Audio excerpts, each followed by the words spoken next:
release days for teacher-parent conferences at the elementary and middle school level, and exam days at the high school level, but nowhere near the number of early release days that we've had in the past. We will be restoring music at the elementary level to twice a week, physical education twice a week, and art will be restored to once a week. At the middle school level, we will be introducing a new schedule where in the general arts programs in music and art and technology will be offered on every 3 days out of every 6, so that there'll be a 6-day rotation. Physical education and health education will also be offered 3 days out of every 6. So every day there's going to be opportunities for students either to be involved in music or art or technology or physical education or health education. But we're moving to a 6-day cycle in terms of that part of the middle school curriculum. We're also in the middle school going to go in the 6th, 7th, and 8th grade. Each of the grades will have 5 full core subjects. In the 8th grade, the full-time core subject the 5th subject will be foreign language, whereas in the past that's been either 3 or 4 days a week. We're now moving to 5 days a week. In the 6th grade and in the 7th grade, in addition to math and English and science and social studies, students will also take an additional core subject that will involve literacy. It will either be reading or writing or a combination of both. And so a really intense focus on the literacy is going to be made in the 6th grade and the 7th grade. Our 7th grade students will still have an introduction to foreign language as they have had in the past. And so now the feeling is, actually speaking with the World Language Department Chair this morning, as we move forward with introduction in the 7th grade and a full-time core world language in the 8th grade, our students will be well prepared in that first year of foreign language. Our hope as we look to the future is to be able to introduce world language in the 6th grade, and that will be one of our primary goals for this coming year's budget. Just a question on that one. Yes. I think one of the things that Mr. Fauché had said is the goal there is to kind of let students maybe experiment in that 6th grade and maybe they could try both Spanish and French in the same year to see which one they might like better. Right. And then in the 7th grade make a decision, okay, I'm going to take Spanish or French, or maybe down the road further languages, Chinese, right, German or whatever we might have, which is a great idea. So what part of the goal in the middle school, in addition to eliminating the weekly Wednesday early release, is to make sure that students are productively engaged in learning on a full-time basis. And I am very committed we are very committed to that, and I think the new schedule will achieve that focus on time and learning on those two students. At the high school level, with the addition of an additional teacher in science, in English, and in mathematics, we've been able to control the class sizes in the majority of classes at the high school. We will be adding, you remember when Mr. Bernard came with a program of studies, he had recommended some additional courses. Probability and statistics will be added. A course in novel writing will be added. And in the freshman seminar, which all freshmen take, there will be a component in public speaking will be added. So these are all good things. And again, very appreciative for the hard work that we did as a school committee and the Board of Selectmen and the Finance Committee, we have still work to do, a lot of work to do. But I think we take this one step at a time, and we're definitely working in a positive direction, and we want to continue in that direction.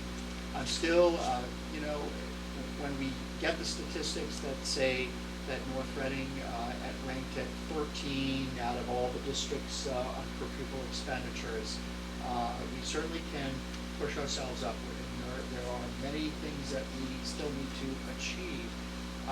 But again, I still feel that we make productive use of the resources that we have, and those resources are devoted to primarily to our teaching staff, to ensure that we're bringing on board highly qualified teachers who can work with as small a class as they possibly can, that our resources will allow, and to provide the best opportunities that we can for the children and families. Comments or questions from the board?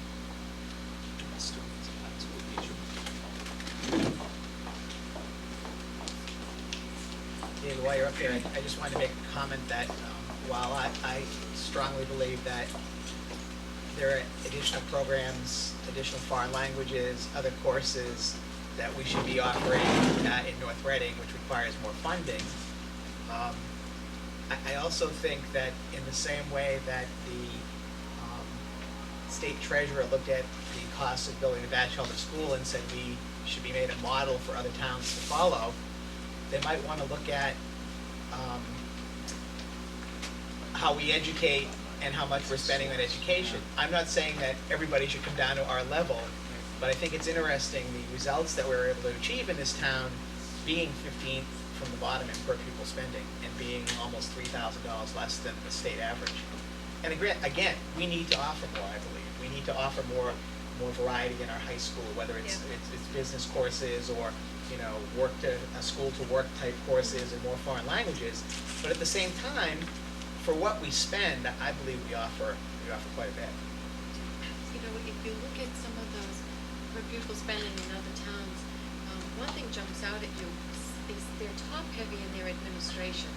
That's one of the factors that gets them higher than us.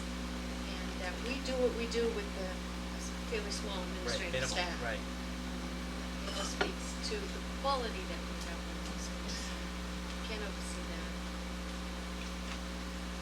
Spouse? I'm a new member here, so as a result, it took me a little while to find out where the various elements of these programs were. And I got into the financial part with Carl. I came without really any knowledge of where all of that was. And the one thing that has impressed me is how efficient the system is. It seems to me that we bring $1.10 out of every dollar. It's a very, very efficient operation, and it's proactive. Right. And I think that was the thing that impressed me the most, is that when there's an opportunity to spend money, it's evaluated there's a management of how it happens. It's not just casual. It isn't just go and do it. It's how can we do this efficiently? And it's in each of the programs all the way through that I've gotten into. So I think that the 13th from the bottom is certainly, and I've expressed this in the past, is not where I think that North Reading should be. Right. I think that we should spend more money than that on schools. I think our kids deserve more than that. But I believe that they are getting a lot more than 13th from the bottom in their education program. Right. And that all shows up when you look at the effectiveness. That scores out the other end. Right. And we're certainly not 13th from the bottom there, are we? Right.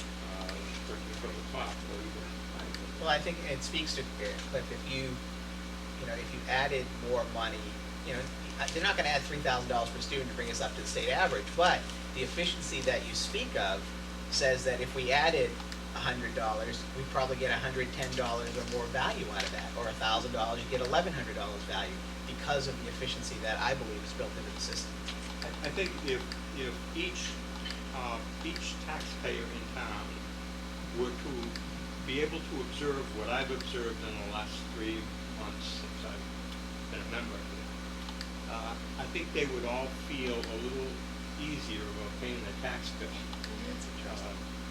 There's a lot of value that they get. We're a very small staff. You Right. walk into the office and it's basically 5 people or 6 people, and that's it. That That's the, includes the right, includes the superintendent, superintendent and the business business manager. It's just like when we went through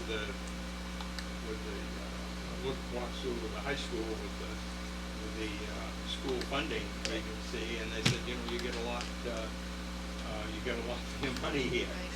And through the bachelor school as well. Right. I think that goes across the whole school system. I agree. It was buzz on the listserv today.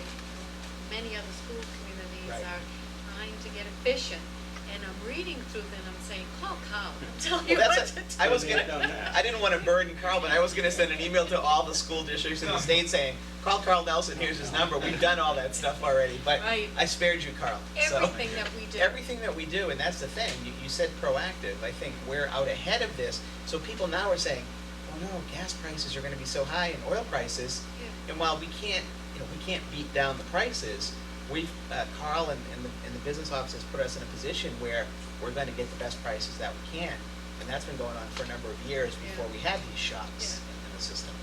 So, you're right, it's an Yeah. efficient system, and we get the most out of the dollars that we have.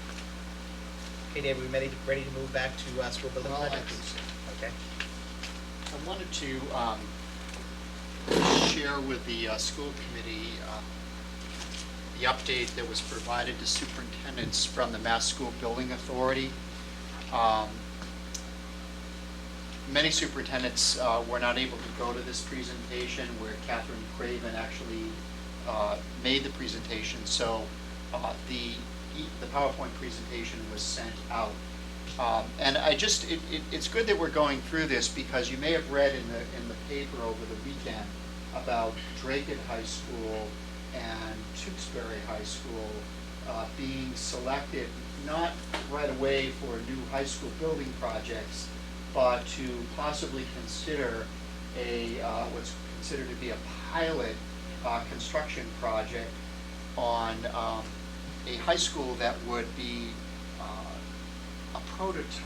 In other words, rather than having individual communities build a separate and unique high school in a particular community, there would be a high school design that would be selected that would incorporate the latest technology, building facilities, and environmental, energy-related issues, all that could be replicated from community to community. And I think what the MSBA has found is that many communities certainly get involved in the design process, and a lot of discussion goes into that design. Architects are hired to design the buildings so that they meet the individual criteria set up by each community, and that adds cost to the project. We know there's a lot of discussion going on now about the overall design and construction of the Newton North High School, and that has taken center stage. So I'm going to skip through a number of slides here because this is a lengthy presentation. You can actually go to the MSBA site and download this presentation if you'd like to see it. But it starts out, and I'll just skip most of this, but this goes back to really the design of the new Mass School Building Authority back to 2004 during the period of the moratorium. We know for a 3-year period there was absolutely no, let's push this forward. Thank you. There was no building projects, other than North Reading and a handful of others, that went